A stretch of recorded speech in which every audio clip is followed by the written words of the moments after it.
I called everybody that I thought I needed to call, and then I called my wife, and I was like, hey, Hey. are you sitting down? She's like, I'm driving. I said, well, maybe you should pull over. And she's like, oh, man, this is obviously a pretty serious question that you're getting ready to ask me. I said, so about that retirement thing. 5, 4, 3, 2, 1.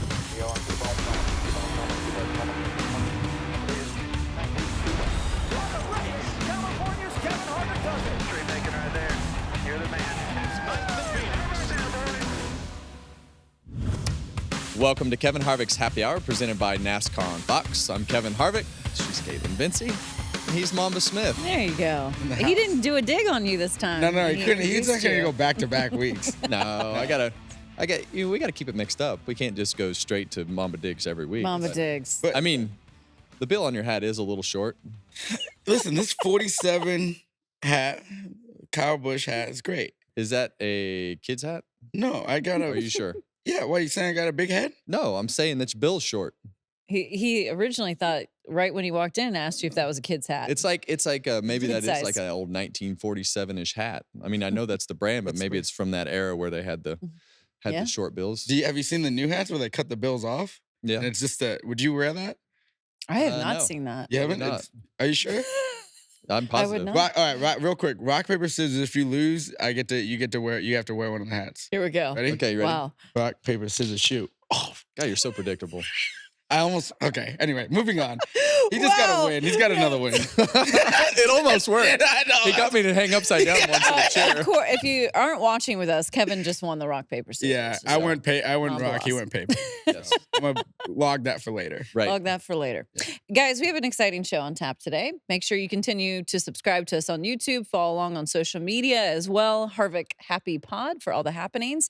And our man had to make it interesting for us with a big announcement over the weekend that I had no idea that was I coming. had no idea either. You didn't? Apparently, Mr. Hendrick had a different idea. He and Kyle Larson and Cliff Daniels had an idea that they wanted me to practice their car at North Wilkesboro. So I would say that it would be practice and qualifying, but apparently there are some rules that don't allow me to qualify the car Right. from my eligibility. Apparently, you lose your all-star eligibility pretty quick When you retire. Well, is that what happened? I don't know. I hadn't even gone back and read the rules. So, but anyway, I'm going to practice Kyle Larson's car while he is at Indianapolis Motor Speedway qualifying his Indy car. So, not very many scenarios that I would have said, you know what, that's a good idea. But this one, I was like, you know what, that's a good idea. And so I thought it would be fun. Mr. Hendrick called me and he said, hey. And I know when these conversations from him, when he doesn't call me all the time, but when he does call, there's usually something behind it. And our conversation started by, I need a favor.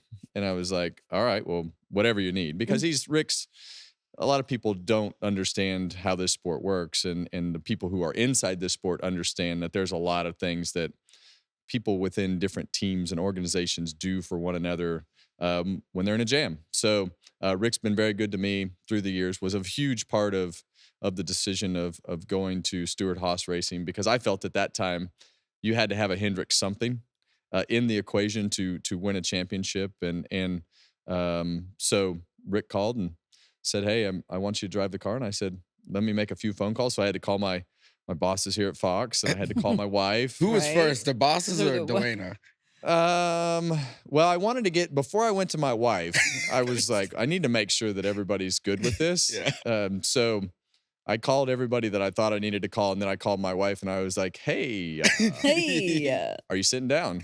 She's like, I'm driving. I said, well, maybe you should pull over.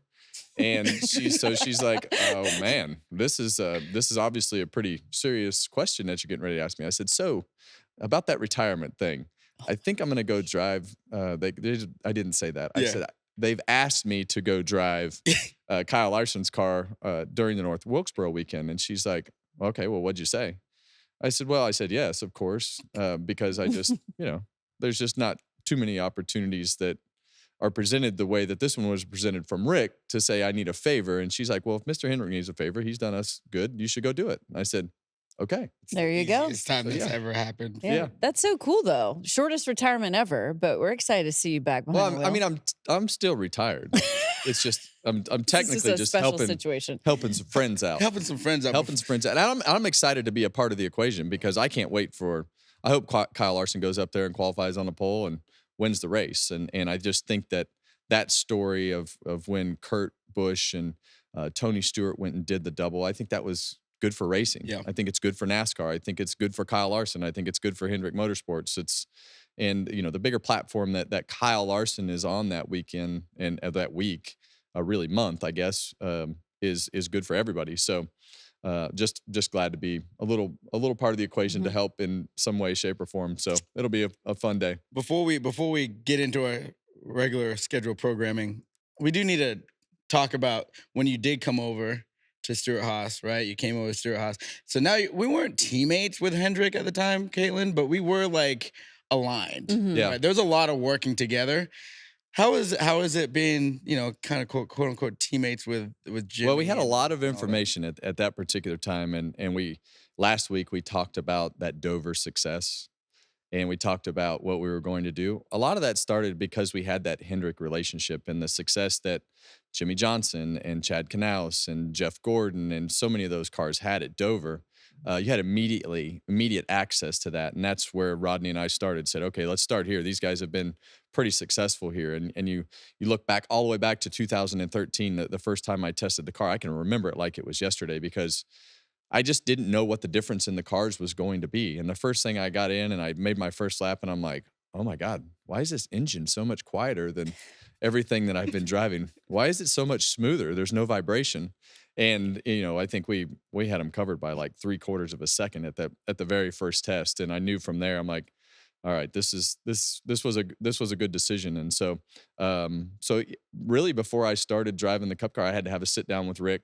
Rick obviously had a pretty big say in the approval process of who was going to drive that car. So he had to approve it. But I also wanted to run some Xfinity races. So I had to go sit in Rick's office and tell him what I wanted to do. And he said, we got done. And he's like, all right, we'll make that happen. And everything that we sat down with that day, he made happen with Junior Motorsports. And we went on to win a lot of races in a short amount of time in that car, and won a lot of races in the Cup car too. So I just felt like at that time I felt like I needed to have a Hendrick something. So we had Hendrick cars, chassis, information sharing, and that was really the part of the equation that I was looking for the most in 2014.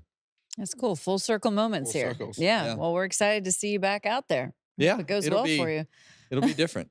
Yeah. It'll be different for sure. So Speaking of And full circles, Yeah. you really Did a full circle Biffed. moment.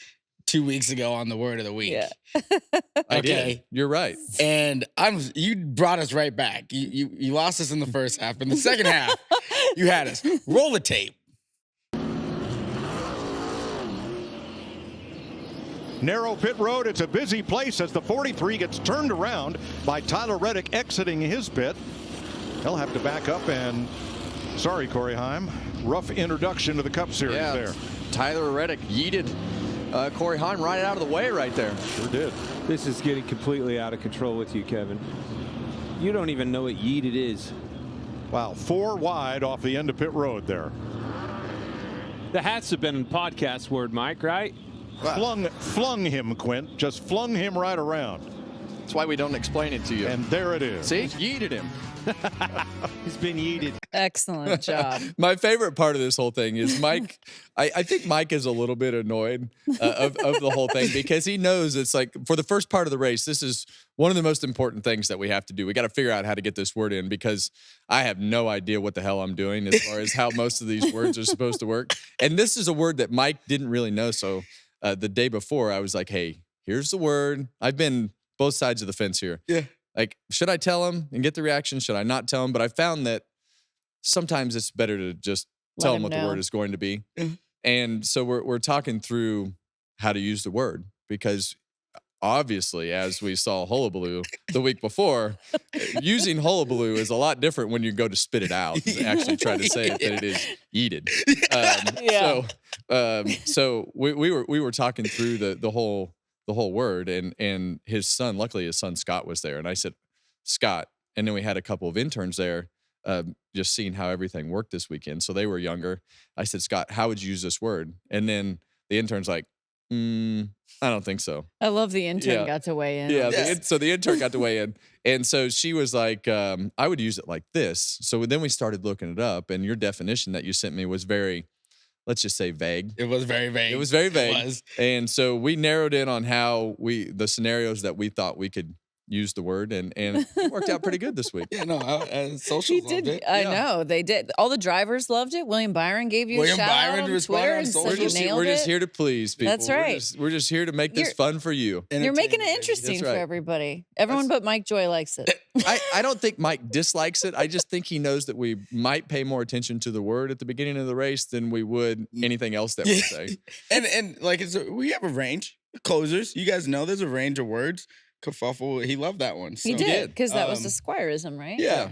Speaking of, before we move on on to the next thing, is I got a word this week. You did. I forgot you were on TV. Oh, you forgot I was on TV. Yeah. What a guy. Yeah. Just- What a guy. I'm out here just doing my debuts out here, and Kevin's forgetting all about it's not me. your debut. Debuts. It's both his of them. second start. Yeah, Okay. second Yep. start. Second Yeah. start. Mhm. So we had a word. So why don't we roll that tape too? Connor Zillage says he just needs a little bit of help late in the corner. His entry is fine. His middle is fine though, which is gonna put Shane Huffman, his crew chief, in a bit of a conundrum to get him tightened up a little bit, but not too tight for the rest of the race.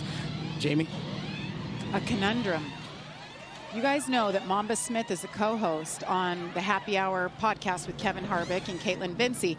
He's the one that comes up with all the crazy words that Kevin has to get into the broadcast on Sundays. So throwing him down with conundrum. Conundrum. Mm-hmm. So let me tell you how this went down. So Wednesday, Thursday, I'm like, man, I'm not real comfortable on the things that I picked, because one point I said, well, I'm going to make him say like Mickey Mouse or Donald Duck or just something that's just Mickey randomly, just something randomly off the wall. funny. My wife is like, no, can't do that. I mean, I just thought it would be very entertaining if you were in the middle of your interview and you said Mickey Mouse. Yeah, of course you would. Or something along those lines. So He might get fired. everything that I had picked out, Delana had 100% vetoed. So I text Kaitlyn. Thank you, Delana. I text Kaitlyn and I'm like, hey, need some help picking this word. Have you seen any words that have come across on the suggestions? So we had 3 or 4, and we thought conundrum was kind of middle of the road because of your skill level being pretty low. We thought that would be a good place. We thought that would be a good place to start. Yeah, I just want to have you know, I've been doing this TV stuff longer than you, is what Jacob Ullman told me. So I don't know about that. He said I'm the veteran in this situation of broadcast. That's fine. Actually, I'm not very technically, good. I am. I wouldn't even try. Wait, I think we should start maybe jabbing No. a little bit at her. You know I'm sensitive. Don't do that. Do you think would you cry if we got Probably. You have a daughter. You know they're sensitive. So there's just trigger words Well, yeah. that would just set you off into I crying? don't know. Well, I don't know about You should have that. told him that, but- because now he's gonna try and slide one in here. Do you think Oh, we'd get jeez. totally railroaded if you happened to cry on one of these shows? Please don't make me cry. And I'm glad you guys haven't made me say a word every week on TV either, because I'm not sure how that I would haven't even go. thought about that. Yeah, Very that's okay. scripted. Yeah, I don't want to. very She wants to be. She's by She's the a book. professional. What? Got to have a plan. This is as far outside the box and as loose as Kaitlyn's TV career has ever been. And we Well, like it. I We're mean, here it's- for it. Yeah. Closers We're love here it. for you to Those have are fun. I am having fun. And you know what the great part is? The expectations of your counterparts as far as talent is really low. So it's pretty easy for you to look good.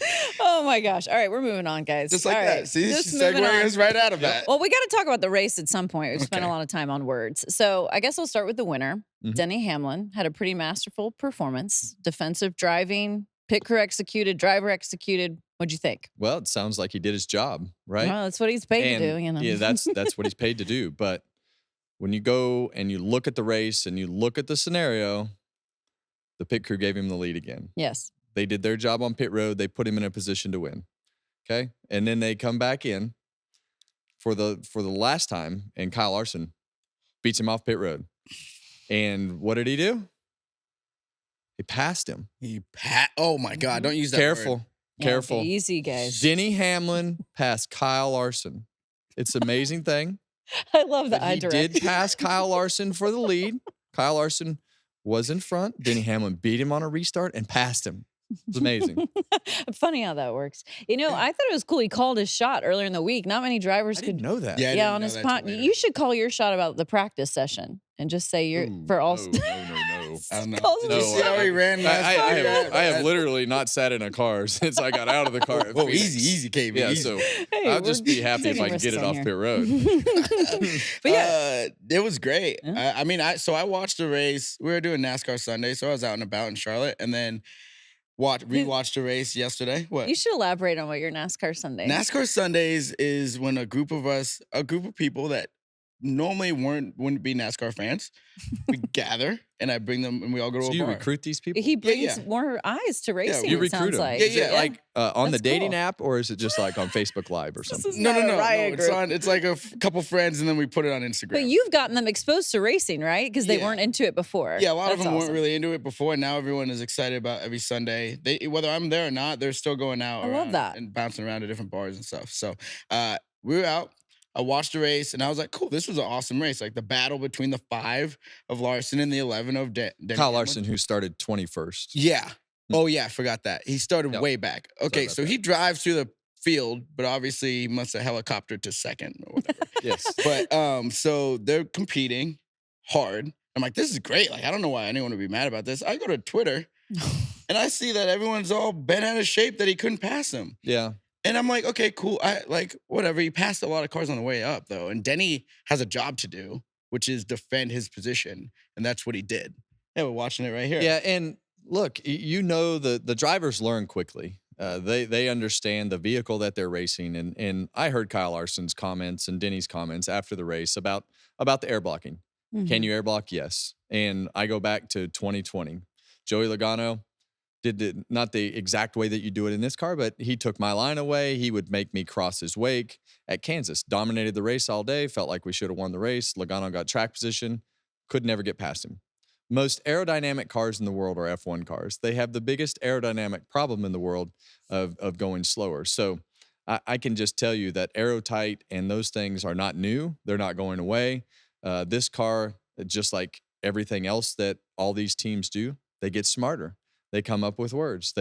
Now, is this car more sensitive than the last car? Yes. Yeah. But it's not a new technique. It has nothing to do with the electronic mirrors. It has nothing to do with having mirrors in the cars. It's just more sensitive than the other cars. And now there's a term. There's a term, air blocking. So these guys nonchalantly talk about it, Kyle Larson and Denny Hamlin, because now it's just part of the tools in your tool chest. Do you wish it wasn't that way? Yes. Is it that way in probably every form of racing? Pretty much. I hear them talk about it in go-karts. I hear them talk about it in dirt cars. So it's there, and that's just part of it. Yeah, we're going to Kansas, right, this week. Yep. Last year at Kansas, the 5 and the 11 had a tight battle at the end. Well, Denny was able to get to the back bumper of Kyle Larson, and he got him loose, and then he kind of ran him over. Like, so you can't tell me that this car can't run up against someone. Like, Yeah. it. Now, you know. look, Dover is in general a very fast racetrack. It's fast through the corners, so you're on the edge of losing the front tires and having the thing push anyway.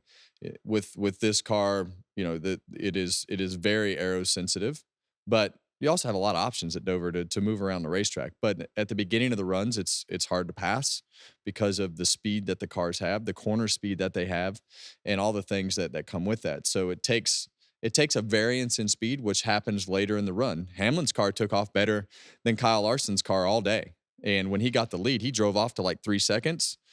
20 laps later, Larson's coming back the other way to run Hamlin down. So, I don't really know. Like I say, this isn't a new problem. It's a different type of problem, a different scale of problem with this particular car. but it's not something new. And it's not something that a slower car has beat a faster car because the guy behind him didn't have clean air. Yeah. There you go. These two setting the record straight on this, and silence your Twitter haters on all of that. Yeah. People coming after you. Listen, before we move on from that, real quick, I took a page out of Kaitlyn's book and did some notes. Oh, Normally look at that. Normally I don't Love do that. any notes. know I you just could come write. yeah, well, it's not very good. It looks like chicken Mine scratches. too. But I called Bob Pockris. I said, Bob, can you send me how many passes happened throughout the race? So he did. I'm like, okay, is this the numbers, I don't understand what I'm looking at. So I need you to tell me if this is a high amount, low amount, middle amount.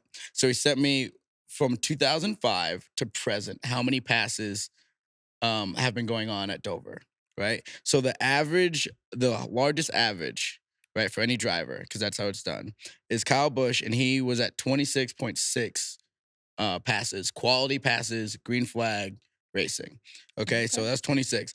Denny Hamlin at 30, Larson at 35, Martin Truex Jr. at 35, KB had 28, Chase Elliott at 36, Alex Bowman had 30, Ty Gibbs at 28, AJ Allmendinger at 26, Bubba Wallace had 27, Ricky Stenhouse at 27. There's 3 other guys that had 22 or more. So there's 13 guys that are making at least 20 plus passes in this race on Sunday. Okay, well that tells a whole other story right there. Yeah, and look, it's just Dover's a tough racetrack, and I thought it was a decent Dover race as far as all of that goes, and I think Kyle Larson, those guys can make it through the field. Denny Hamlin, those guys can make it through the field. Christopher Bell was making his way through the field, but they fumbled again on pit road, put themselves to the back again. Then, they had the problems, and then they wrecked in practice. Kaz Gralla had one of the biggest hits of the year in practice. Glad to see that he was okay. This car is just difficult at Dover. We saw Zane Smith just spin out and wreck, or whatever happened to his car in practice. So it puts the drivers on the edge of their seat. Dover's a tough racetrack to drive and to drive fast. Beats the crap out of you. But in the end, Denny Hamlin took advantage of his car taking off on the restarts. He got a good restart. His pit crew got him out first the run before that, got the track position, and they were able to do what they needed to do to win. Denny, again, 54 career wins for him. He's now tied with Lee Petty on the all-time wins list. You're at number 10 with 60. Do you think, based on what you've seen out of Denny, he could reach your number? Oh, he's going to blow my doors off. This season, I mean. I don't think this year. Okay, Yeah. Larry McReynolds thought it maybe this year. Yeah, I don't know. I think those guys are hitting on all cylinders. I mean, Chris Gabehart's a stud. Yes. Right? Stud. I mean, Denny Hamlin's a stud. I mean, those guys, when you have 2 guys that believe in each other as much as they do right now, it's hard to beat them, and it puts them in a position to do things that other teams can't do, because when those guys have that much trust and belief in each other, they start winning races. All of a sudden, that bleeds down to the pit crew, and then it becomes a contest. All right, how many races can we win this year? Right. And look, I think we won 9 or 10 races in whatever year that was, and it was a contest, right? 100%. Okay, well hey, this is a great start.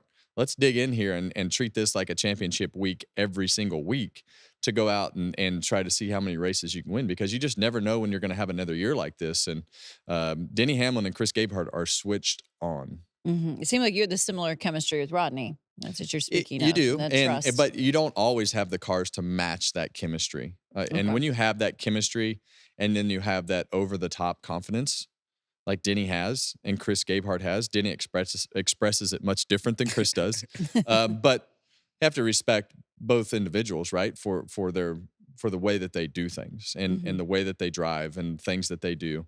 So it's fun to see when you can see individuals in that zone like they are. Back to the winning ways for Joe Gibbs Racing with 3 drivers in the top 10. The previous 3 races, they'd had 0 drivers finish in the top 10. And so At Dover? No. Oh, Period. Yeah. So it seems like JGR is back at it, though. Yeah, I mean, we have Team Toyota drivers over here with Kevin. Kevin's been talking about them being fast all year long, and I think we expect them to be fast. And when they're not, it's very weird. And you're like, well, what happened during the race? You need context. So if they're not in the top 10, let alone if they're not in the top 5, you need context to the race. They are going to be a handful to deal with all year. And even Bubba was fast too, right? The 2311 cars were pretty quick. So everyone's hitting. I think you have to go back to those races and look at the circumstances that came with those finishes. Ty Gibbs was back in the top 10 this week. Christopher Bell had trouble in practice and qualifying this week. But this car, it's just difficult to put week after week after week together. Like, look at Kyle Larson, right? You look back to Texas and you think, oh, well, this was a great weekend for Kyle Larson. Well, the wheel literally fell off. And, there's just so many things that can happen with the pit crews and the pit stops being so on the edge of disaster every time, being in the mid 8 seconds now, high 8 seconds. You have the restarts and you have the track position and you have all the elements that go with this car. It's hard to continuously go week after week after week and overcome things. It's harder to overcome issues. And William Byron, right? He's won 3 races and he's been a little bit, his finishes have been not where they probably had run over the last few weeks because of everything that has gone on. So I still think Christopher Bell is one of those cars that's capable of winning. They keep beating themselves. 54 car has speed as well. They keep beating themselves as far as on pit road and the different circumstances. But that's going to happen. But like I say, the mistakes are harder to overcome than they used to be. So as many top 10s and top 5s and wins and lap sled and all those things that you could do when you had a dominant car or a car that was capable of competing every week, it's harder to put 28, 30 races together in a top 10 than it was in today's car than it was with the old car. So Kevin mentioned Christopher Bell, William Byron. They were part of that accident towards the tail end of the race. What did you see going on here? Bubba Wallace also seemed visibly dejected and frustrated in his interview and his kind of mannerisms after the race. If you're watching along with us on YouTube, here is the incident. What did you guys see from this, and what'd you make of this? I mean, they were racing hard on that restart, and they were 3 wide going through 1 and 2. And the unfortunate part about this is obviously everyone wrecked, but Tyler Reddick was on the inside of Zane making the move. Late. And it was a late move. He was there, but it was a late move. And then Zane, I don't know if they don't remember if they touched here or not, but he had to move up regardless. He got tight or whatever.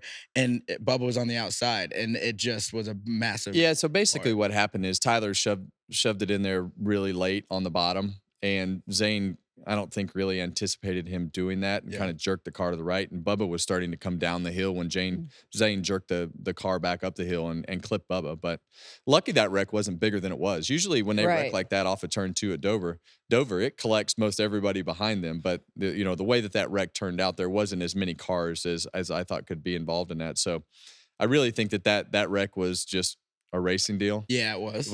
With just the reaction and the timing of how everything happened. One other incident that was a topic of conversation from the race was the race off pit road, where it was Denny, Kyle Larson, and Alex Bowman all fighting for real estate. Yeah. And it got kind of interesting, and Alex Bowman backed out of this situation that was about to unfold. Well, the interesting part to that 3 wide situation that they were in on pit road was the 14 car. You'll see Denny come out right here, and the 14 car, he sees that, and you see him go deep into his pit box right there, Chase Briscoe. But Denny never lifted, and there couldn't have been 6 inches of clearance between the front bumper of Denny Hamlin's car and the back bumper of Chase Briscoe's car.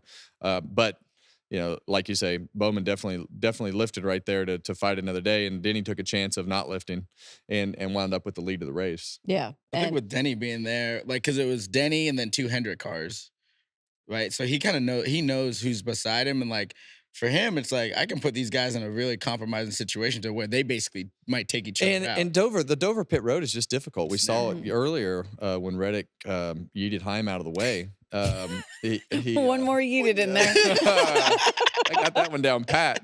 But Dover's it's a difficult pit road because when you have cars going into their pit box and cars coming out of their pit box, and it's really only about 3 cars wide. Yeah. The pit lane to the pit boxes. So you've got the pit box and 3 lanes if you're door to door. Right. So it's a really tight pit road and a really easy pit road to speed on because of the gearing because you go so fast on the racetrack. So it's really easy to lunge forward. So you have to really pay attention to what you're doing. And I think Alex was getting squeezed there in the middle and Denny wound up just never checking up and yeah. wound up, because you have to take a chance, right? Especially in that situation. If you wind up hitting the back of the 14 car or whatever happens right there, it's worth the risk. Yeah. I mean, the risk actually won him the race, and his pit crew did a good job in getting him out of the pits, but not checking up right there is really what won him the race off of pit road. You talk about you were talking about putting a whole race together like week after week. We've seen someone who hasn't been able to do that, which is Kyle Busch. And now this week they had speed. They put on the pole. Yep. He finished 5th. They were up and down in the top 10, but overall they had a good car. And on pit road where they've been struggling, they're able to put it together. So like as the season goes on, it'll be interesting to see who's able to put it together when they have speed. And keep their car up front, because if you have to deal with Kyle Busch on a regular basis, that's tough. Yeah, the interesting part of, and this is why you need to qualify good, because Kyle Busch's car fell off pretty bad the first run, the second run, but he had track position, right? So he had that buffer from qualifying on the pole. He had that first pit stall to be able to have a little bit of an advantage on pit road to, leaving his pit box. So qualifying good is key. And you look at some of these teams that aren't qualifying good right now, that's really the detriment to their day when you don't have that overwhelming speed like the 5 and the 11 and some of these cars have on a weekly basis. Qualifying good protects you against that. And I feel like that's where Kyle Busch was this week. They needed a good week because the wheels were off. The wheels were off. They weren't falling off. The wheels were off of the 8 car. They needed to have a solid week, and in typical Kyle Busch fashion, he came back, qualified on the pole, and put together a good day. So Kyle Busch had a good day. And I want to give a mention to someone else who had a good day for them would be Corey Heim. We've been talking about Corey Heim filling in for the injured Eric Jones. Cup Series debut at probably one of the tougher tracks to do so at. What'd you think of what we saw at Corey Heim? Well, I thought Corey Heim did good, and I think 2 other guys, Noah Gragson and Daniel Hamrick, also put together good days. But I think Corey Heim's obviously is in a different scenario, being his first Cup race at what I would consider, if not the toughest track, one of the top three toughest tracks at Dover to just race in general, but let alone to make your first start. They had a couple moments that put them behind, but I really felt like he could have run 15th to 20th, and that's in my opinion that's about where that car has been running performance wise. So I think he achieved what he wanted to do, did what he had to do from not making any mistakes from his standpoint, and finished all the laps for the most part. He took the checkered flag. He took the checkered flag and did a great job all day of keeping himself out of trouble. He didn't have these random spinouts like we see, from these cars every once in a while at a racetrack that's tough to handle. So kudos to Corey Heim for his weekend. I think his maturity, the way that he presents himself, the way that he races, he was all over the racetrack looking for speed. At one point, he was up on top of the racetrack in the middle of that race, just ripping around the top. So a lot of pressure, but I think for him to go out there in that scenario and perform says a lot about who he is as a racer and his potential in the long run. Yeah, it was Heim time. Heim time. It was Heim and time. I like baby. the fact that he's a little bit older. Right? He's not 18, 19 years No, old. that does matter. I think that does matter because of all the challenges that come with this car, and just the prep and everything that goes with it being so much different, and then going out there and trying to digest all the differences in the car from everything that you've ever driven in 20 minutes. That's a big task. We'll continue to follow that story in Eric Jones and when he may be returning to the car. Corey Heim obviously runs full-time in the Craftsman Truck Series. They're back on track this weekend after a little break out at Kansas Speedway, which is where we are headed next. I always loved going out to Kansas because there's just a lot of neat things to see out there. And you were very good there, Kevin, with 3 wins and a lot of second-place finishes as well. Right. But the wins are... the wins are great, but I felt like we lost more races than we won there for sure. And we lost them by a pretty close margin. But it was always a really good racetrack for me personally. I think we actually finally got across the start-finish line first at RCR in 2013. We were in position to do that beforehand, but just never could make it happen. But Kansas has really developed into probably, if not our best mile and a half, one of our top 2 mile and a halves. With this car, I think it's been Kansas and Charlotte that have been our best 2 mile and a half racetracks.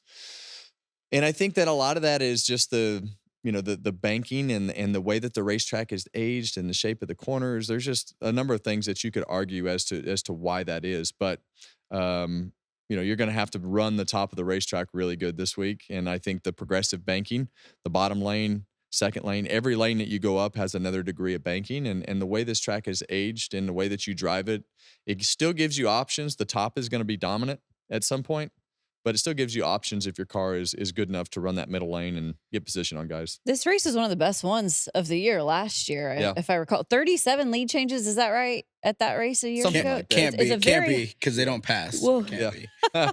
be. And the other topic of the story is going to be the restarts, right? Because you can push and shove and jump out of line and put cars 3 wide, and you can ride around the top and jump through the middle because that's what'll happen on the restarts. You'll have the guys that protect the bottom, you'll have the guys that protect the top, and you can't protect every lane. So, when I remember shooting through the middle several times and gaining a bunch of spots while everybody's worried about who's going to jump on their outside. So it's a tough spot to defend your position on the restarts. It's also a place that everybody knows that. So you have to be super aggressive on the restarts from your pushing and whether you put a car 3 wide, go around the top, middle, bottom, whatever that is. But if you're on the bottom, you better figure out a way to get up, because if you get stuck down there again in turn 3, you're going to get freight trained. So it's definitely a track where, and we've heard Chase Elliott say this, several of the guys say this, you have to err on the side of being too aggressive, which sometimes we've seen a mess. Yes. It's kind of what's making the racing so much fun is like, and Chase has talked about it, to your point, a couple of times, like he's being aggressive. Like, have to be. You got to be with this car, and I think that's what makes it enjoyable, because everyone's on edge. Like, they're even on edge in practice and qualifying. Like, people are spinning out in practice and qualifying almost weekly. We haven't seen that in a super long time, so I'm enjoying it. This place is interesting. The seams, how the guys can manipulate the seams and where to run on the seam. It can help you a lot, or it can really hurt you a lot. So seeing that, Kev, but in 2013. You're going to challenge us on the years? You guys are challenging my memory. You were still driving the 29. Okay. Right? Because that was before you came over to Stewart Haas. Yeah, 2013. And so you won that race? I'm not sure. I think you said you won it. Not without. I mean, there's 2, so I don't know if the one I don't know what you're talking about. Well, what I'm getting at is it wasn't without a caution that some drama. Oh. There was a little fire. Oh. Over in turn 1 and 2. I remember this now. I think, for our God, audio that's only. a good-looking car. That thing, the 29 looked nice. For our audio only audience. Fire, not so nice. There was a fire in turn 1 and 2. We were allegedly, someone had thrown a cigarette or something out. Oh, perfect. In the bush there, and it kind of caught on fire. Yeah, and then you see what direction the wind's blowing. So there's still green when we're watching this, but I guess the caution came out. Were you surprised by the caution? Yeah, well, this is one of those scenarios. No, it was on fire pretty good. It definitely didn't surprise me, but it doesn't surprise me that we were leading the race and something caught on fire and the caution. Right, that had nothing your luck. That had nothing to do with racing, but. Yeah, it's you never know what's going to happen. At Chicago one year, we had that big orange Tropicana. The big orange, the Tropicana orange came blowing down the front straightaway during qualifying. We had we covered a few weeks ago. We had the parachuter fly out of the sky and knock the door off my car. So yeah, you really have no idea. Yeah, what could happen if it's going to happen. Kevin's like a magnet. You might see it. For weird things. I'm just glad that big duck that you guys were hanging out with at Dover didn't find its way to the track. Clint hated that duck. Why? I don't know. Understand. Clint was so wound up about that duck. He's like, I just don't understand. I just don't understand why we got to have a duck. What the hell does the duck have to do with anything that we're doing here? So he was wound up about the duck all weekend. But you know what we talked about? The duck? The duck. Yeah. Your life must be pretty good if you're mad about a duck. Like, you must have no problems going on over there. Yeah, rubber duck. A rubber duck. Yeah, it's more like an inflatable duck, but yeah. Well, look like a rubber duck. Semantics. Yeah. Are you headed out to Kansas this weekend? Heck yeah. Yes, you are. We got driver introductions going out. That's right. Yeah, I'm excited. I like going to Kansas. The fans are always out there. They have a good time. Barbecue. Excellent restaurants there. Yeah. Give me something though. What do you want? Give me something who needs to run good here. There you go. Because we've seen the Hendrick cars. We've seen The Gibbs cars. we saw Fords. Tyler Reddick win. Fords. Fords All did it. Well, let's go to Kaitlyn then. I wasn't You've earned volunteering it. You've myself. earned it. But- Well, I'm going to put you on the spot. We've talked about Pick it. one but- Ford. Pick one Ford that needs to run good. Well, Chase Briscoe. Chase Briscoe. It's a good one, Yeah. actually. Noah Gregson, highest finishing Ford Yeah, over well, the weekend. Noah has done that a few times. Yeah, but that's yeah, and I think impressive. that's a bit of a Yeah. surprise Mhm. for everybody because you didn't really know how to go, know how that was going to go. Mhm. And I think the elephant in the room on the whole SHR thing is all the chatter about all the charters and are they going to sell, not going to sell, and yes. that's a tough position to put the whole team in because I hear it just like everybody else. I'm sure you guys hear the same thing, and I think for an employee and a driver, it's you got to go through the year. I went through that in 2013. They knew I was leaving RCR, but we all sat down and were professionals. But it's still difficult, right? Because if it is shutting down, everybody's looking for a job, Right. and there's no. It's not too 300 soon. people. It's not too soon to look for a job ever. So I think from the Ford standpoint, you've got the uncertainty with SHR Mhm. and everything that they have going on. Noah's run good. We've seen some flashes here and there from some of their other cars. I think that the 22 is not good. Had a couple good weeks to start the season. Hasn't shown anything since then. Ryan Blaney's had some speed. He was up top front 10. at Dover, Yeah. but nothing really to shine there. He's the second half of the season Cindric guy, hasn't been good, except for Talladega they were good and here and there on the super speedways. But RFK, in my opinion, hasn't had the speed this year that they've had in the past. Not And like last year. No. everything that I hear, it's the exact same problem that they had last year. The cars are tighter in traffic, won't turn into the corner, won't change directions well, and that's a little that I would be alarmed if I was still in that Ford camp, knowing and look, I know all the problems that we fought last year. They sound exactly the same. Well, like Dover, Bristol, some of these places, same diffuser, same rule package, exactly what the car was redesigned to do better, and it doesn't look any better to me. See, aren't you glad I said Ford? Because you just got to unload that bucket. You had a lot of information there on Ford. Well, and I He do was have a lot ready of to go. information, and I think it's easy information for me because I drove it, Yeah. I fought it. They weren't where we needed to be. Blaney figured it out. They had speed, but hadn't seen that same speed out of Blaney so far that we've had. I mean, he's had Been flashes. consistently like solid, but not Not those flashes of not- big speed to lead not laps leading, right, and lead not the race. dominating races. Logano has been nowhere to do that. Yeah. Outside of Daytona at the beginning of the year. And, I think Kansas is a good track for Joey Logano. It's a good track for Ryan Blaney. I think that there should be an SHR car that runs okay. RFK, Brad Keselowski has carried their cars, to good finishes, from the experience of that team and the things that they have done as a team. I feel like come from experience in those chaotic races like we had at Texas. Talladega, chaotic finish. He comes rolling across start finish line. So, and you can even look at the 34 and 38, right?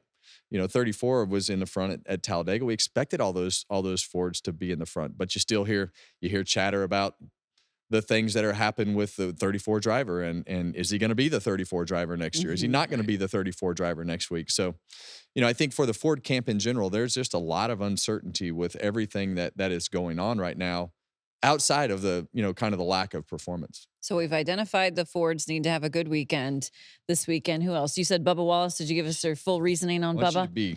I'm giving you Get it right in there. Yeah, listen, Yeah. it's Bubba for me because they've been running good, but he even said it in his interview. They have nothing to show for it, and Right. Outside of the top 16. yeah, that's the biggest thing. The 2 DNFs, which means like, man, you get 2 more of those in the next 4 races. That's quite a bit back. So this is a place that they run good at. He's won here. The thing about it that's kind of funny though is the 45 has won here with 3 different drivers. Like it's one here with Tyler Reddick, Kurt Busch, and Bubba Wallace, Mm-hmm. which is, I don't know. So if I was a betting person, put your money on the 45 in the I Cup like race, that. like because it Yeah. seems to work out. But he's gonna be good. They checkmarked this race. This is like a Texas for them, like similar mentality. They're Well, gonna go and do good. you have to have those racetracks, and we've run this car. This third year we've run this car now, so you know you're what you trend towards running well. Yep. And for the 45 and the 23, they trend towards running well at Kansas every year. In really, no matter the year that you've gone, they've been competitive. So they're looking to this race as a benchmark. Where are we at as a team, a 23 team? We've seen the speed out of Tyler Reddick. We've seen flashes. That's the good thing for Bubba. You've seen the flashes of speed and brilliance that team is capable. Some of these other situations that I was just talking about with the Ford side, you have not seen the flashes of speed. If you don't have the flashes of speed, it's hard to overcome issues. Christopher Bell has the flashes of speed. Sure, it's been a disaster. Ty Gibbs, same thing. Sure, it's been a disaster of late. We've made a lot of mistakes as a team. We've crashed cars. We've not had good finishes. Yes, but they have the flashes of speed. And I view Bubba as on the fence. Yeah, he's not like Not like Tyler Reddick. Yeah, it's not the same. It's but not he's like there. Joe Gibbs Racing. It's not like Hendrick Motorsports. It's kind of could go either way at this point if they let it. Yeah. And I think Kansas is a place where they know that they need to go out and see where they are. So those are the storylines we are watching as we approach Kansas this weekend. And today I did not steal any of your social steps because now it is your turn, my man. friend. we Last go. week I accidentally did that. I was having PTSD from it. Stealing your line. Yeah. You're good to go on all of them today. Welcome to Mamba's Social Steps. And I said some things on social media the last couple of days. We've been having some back and forth with people. And I would just like to apologize for absolutely nothing. I believe in everything that I've said about the passing I was and the about to air. slap you in the and- face. Yeah. Uncle's getting apologize. mad. Uncle's like, you're about to apologize? I was Hell no. Yeah. I'm doubling down. So I just wanted to get that out of the way. Let's have some Yeah. fun here. There you go. So let's start here. The NFL draft just went by. Yeah. My team, the New England Patriots, they drafted a Charlotte local boy and Drake May. Hopefully he's going to be our next Tom Brady. At least if he's not Mac Jones, I'll be stoked. But Yeah. I was like, man, let's act like we take all the drivers from Cup to ARCA, throw them in a pot, and we're going to do a little fantasy draft, right? Okay. So my thought is, because I want to also draft for the future a little bit. So my thought is, let's do this. You get two Cup drivers, one Xfinity, one truck. Oh, you switched up What? the rules on us. Oh, we got new Okay. rules now. New rules. No. Way to go. Well, what Okay. I mean, just in that, something like that. All right. Well, if Okay. I'm gonna Yeah. build a 4-car Cup team, that's what you want me to build, right? Yeah, All right. And we're gonna take a new guy. So, my guy that's gonna help me build my team is Denny Hamlin. Okay. I just, I know a lot of people boo Denny and don't like Denny and don't like the things that he says. And but here's the bottom line: Denny Hamlin is switched onto our sport. He works his butt off to be good at it. He's invested in it from an ownership standpoint, and he knows a lot about it. And he goes out, kicks ass on the racetrack. I like that. I think my pure speed guy, give him a fast car, do what he needs to do, is Kyle Larson. I think he can go out and drive the wheels off of anything. I think he's not 100% your development guy that's going to, help you rebuild your team. I think that could be, based on the old rules, would be a guy like a Joey Logano. Yep. So I'd have a Logano, Larson, Hamlin, and my up and comer. Yeah. I'm going to be a little bit biased here, but I would pick Brent Cruz because I think his potential is Yeah. off the charts. Love that. Okay. Very K- good. KV? Okay, so my two Cup guys would be William Byron and Kyle Larson. Okay. Because I still feel like they've got a ways to go in their careers. You say we're building for the future. Yeah, we're so- building. Yeah, we want. And I mean, it's longevity. hard to deny their talent level. They're going to be around a long time. I'm putting in Austin Hill because you said for an Xfinity Series Yeah, I regular. like He's shown a lot of promise. I Yeah. think he could have a great future. I think as Jesse well. Love's going to put a lot of pressure on him, though. I think we're gonna so, get to, too. We're going to get to learn a lot I- more about Austin Hill because yes. Jesse Love's going to put a lot of pressure He on has him. been incredible Yes. in his campaign this year. Good. And then I want to put in the guy we talked about earlier, Corey Heim. I think has shown a lot of promise, Okay. and he's just, rising along through the ranks, and he could be a guy for the future as well. Okay. I like what you guys did there. I like what everyone did. Hey, and let's not lose sight of this. Let's not lose sight of where Hendrick Motorsports was not too long Few ago. years It ago. wasn't Yes. that far ago. When we were at the end of Jimmy Johnson's career, Mhm. Jeff Gordon was gone, Dale Jr. was gone. Hendrick Motorsports was not good, and they did Rebuilding, exactly what we're doing right now. How do we just they took it like an NFL franchise and said, okay, we're just going to redo this whole thing. We're going to restructure our management. We're going to restructure our business operations. We're going to go out and get young drivers, and here we are. Right? Mhm. You're talking about William Byron and Kyle Larson still having a long runway, Yeah. and Hendrick Motorsports is on top of the world again as far as being able to compete for a championship. So that wasn't that long ago. And I think, too, to your point, they changed the management. Now you have Jeff Gordon, Chad Knaus, Jeff Andrews. Those are the guys who are leading the ship That's that right. are racers with a ton of experience. All right, your turn, your team. I'm gonna go with 2 champs that are on my cup. So we got a good budget. Is Yeah. What you're saying. Well, yeah. Yeah, we're good just budget. opening the paycheck. I got you. We're just opening the checkbook. So I'm gonna go with Blaney and Larson because the star power of those 2 Mhm. guys. I like that. Yeah, and they're both culture guys. Like I'm thinking of this like a locker room. I kind of want culture guys, and they're winners. They'll drive the wheels off of anything. Ton of people love Larson. Marketable. Yeah, marketable. Ton of people love Blaney. Mhm. My Xfinity regular that I'm gonna go with is AJ freaking Allmendinger because listen here. You know how old he is, right? Yeah, I know. But I'm talking about culture, right? He's a guy that keeps everyone loose. He keeps everyone fun. Everyone likes to have a good Kinda like a time. Mamba. And he wins. And he does more. He probably does more for his team than any other driver does for their Yeah. team. I think he lifts up his team more than any other driver lifts up their team.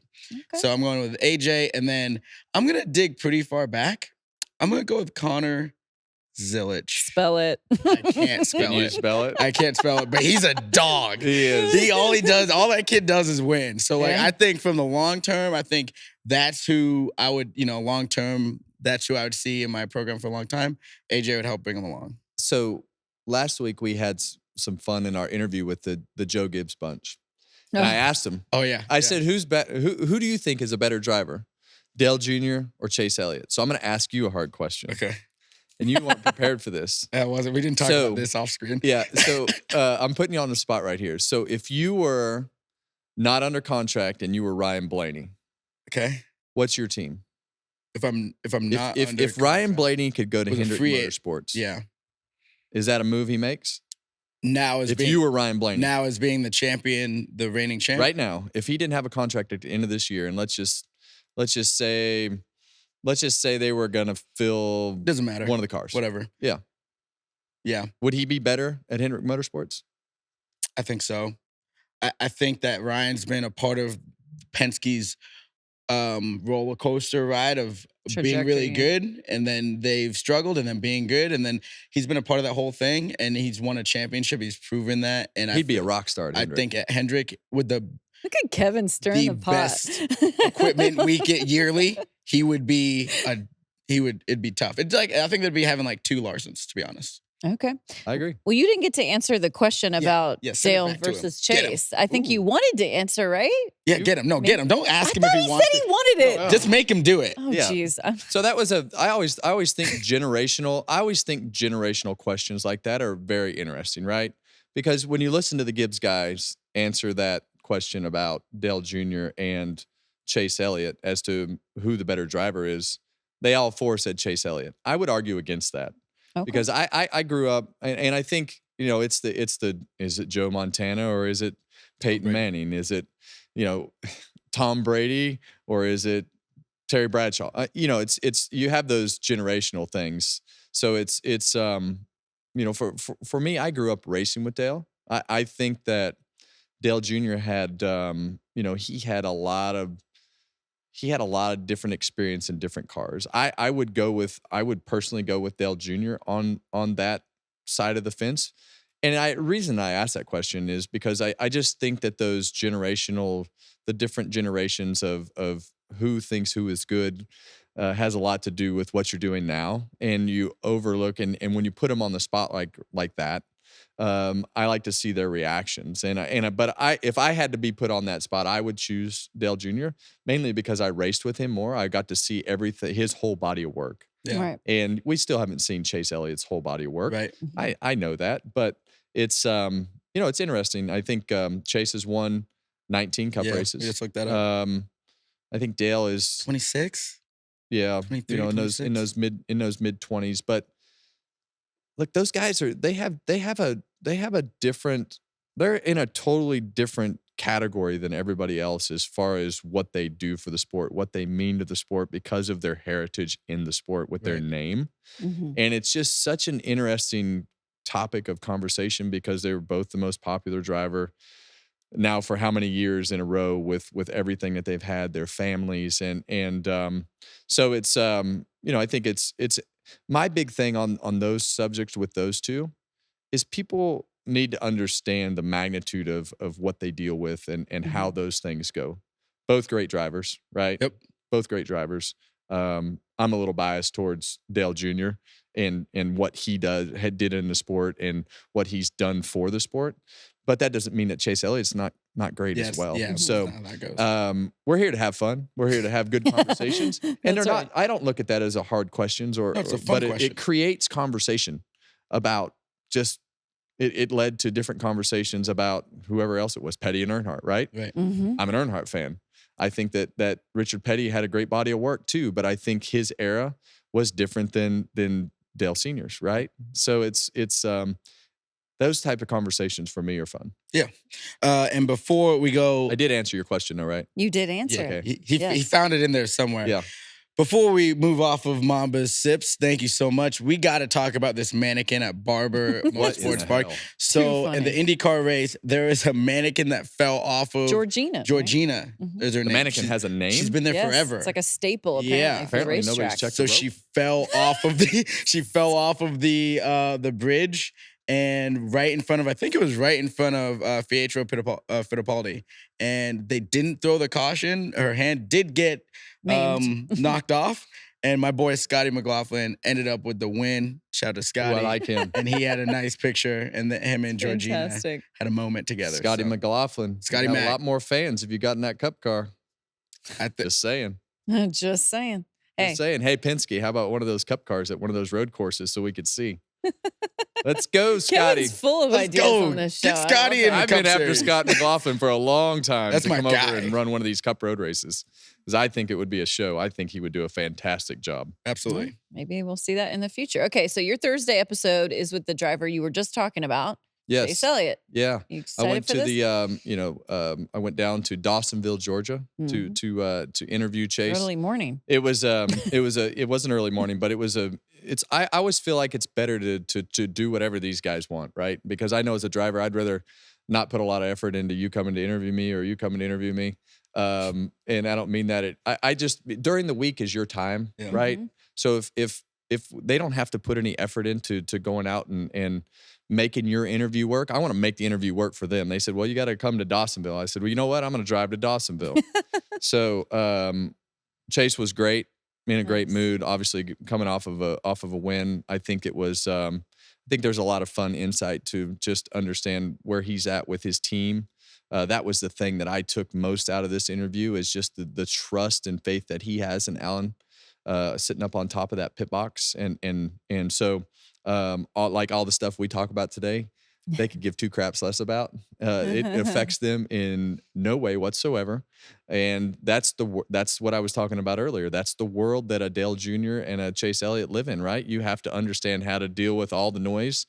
And they've done a great job with that. And I think he has some great comments about it. We look forward to that on the Thursday episode. And per Kevin Harvick's request, he wants to start grading these burnouts that Ooh, we've been yeah. seeing from the drivers. So the first person to receive a grade, of course, will be Denny Hamlin. Yeah, and we've got some work to do right here. But this was going to be a good burnout. It was doing well. It was doing well until he realized he was going to hit the wall and actually hit the wall. And then the slide was really good. I think Denny Hamlin has had some practice at these burnouts, and the end of this burnout was okay. The start of the burnout was not that good, honestly. This Dover's part right Dover's here. a tough place to do a burnout, but I watched afterwards. His burnout went over on the apron in turn 2. Kind of weak over there. And then he came back and did the burnout down the front straightaway and did the little slide, and it slid right at the start finish line. And then he took off again. That part was pretty good, but Okay. we're middle of the road. We're gonna what are we have to giving see that? more smoke and more excitement because they still booed when he got out. So we're gonna have to work on the burnout to really encourage the fans to cheer when he gets out. So what do we get? Yeah, what are we going with? I'm gonna say middle of the road. So is that Middle of the on a scale road. of 10? Grade to 10? I'm gonna say it's probably a 6. Yeah, I think when you catch the wall and then get Well, it'd be stuck, like it kinda kills it. some sort of gymnast that would start off by tripping. Right. Yeah. Okay. Right? So I mean, you're not going to get a Great 10 analogy. when you start off by tripping down and falling. You're just a 6 is probably as high as you can get. Pretty mid. Yeah. I'm gonna give it Pretty mid. 6.5 because it's hard because Dover's front stretch is slope. I would so. agree. Dover's a tough place to do a burnout. So his next one, we're putting a little pressure on you, Denny. Yeah. We need to see some Need to see some- flames or something. We need something exciting. We're going to start grading the burnouts. Everyone take note. Okay, Right. time now for the last call. We haven't made our picks yet for the race. wow. Oh. I'm going We're to go having first. so much fun out here. It is rolling. I'm going Martin Truex Jr. again. I know we picked him last week. He's fresh off a top 5. He runs really well at Kansas. I just think his time is coming. I think MTJ gets. Yeah, well, I don't think we have to go too far outside of the box of where we've been. So I'm going to stick with Kyle Larson. I just think I think they were good there last year, and I think that they're going to be good everywhere and hard to beat. Okay. I'm gonna go with the 24 of William Byron. I feel like Willie B does not like how Dover went. Feels this is more one of their tracks that they're more standardly fast at. So 24 There back you go. up front. We'll have to see how all of the picks fare. Appreciate everyone tuning in and following along on social media. Keep leaving us those 5-star reviews and maybe a word for Kevin or Mamba to say, or me, Or who Kevin knows? or Kaitlyn. Yeah. So, So are you asking for one? no, No. I don't think so. Don't I don't don't want do to put that. myself through this. Closers, don't do that. We'll just slowly work our way towards the word. Maybe the very last show of the year or something. I Okay. can do that. All right. We appreciate everyone tuning in every single week. We will see you guys after Kansas.